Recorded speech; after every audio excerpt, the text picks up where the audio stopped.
one hand, you have the U.S. is actually paying off Sunni militias to stop fighting U.S. forces for a time, while those same forces are actually completely opposed to the U.S. being there, and may at any time decide that they would like to resume. Of course they're opposed to us being there. They would much rather have their own government take care of it. Because they see the U.S.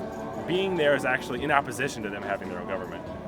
They're willing to take a temporary ceasefire and take their money in the meanwhile.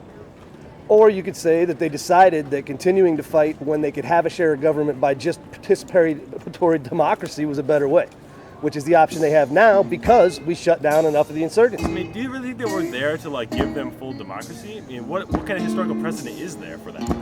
Oh, I don't know. You remember this thing called World War II?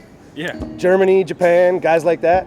Yeah, we kicked their ass, occupied their countries, installed governments, taught them how to do democracy, and 50 years later, what are they? Fully functioning liberal Western democracies. So yeah, I'd say that's a historical precedent. Indonesia, Philippines. The Philippines is a democracy that we turned base. I was in the Philippines when we turned the bases over to them. I mean, if you're going to go ahead and argue on historical precedent, know the historical precedents. We gave the Filipino, we leased bases from them for about 40 years. When they asked us to leave, their elected government asked us to leave, we left. Us for a long time before we left.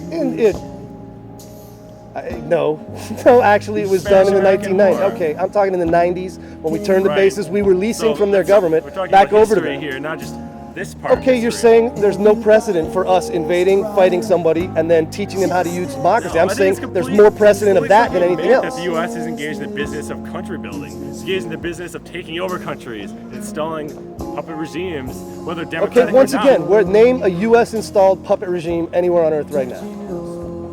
Install? What do you mean? Like? You said it. You said installing puppet regimes. If we're installing puppet regimes, name one. I mean, I think you could start with this country, the government of Afghanistan. Where the president right now is actually... They also voted, right? You are aware. They voted. Everybody was allowed to vote. We vote in this country. Okay, and you're saying that we have a puppet government here installed?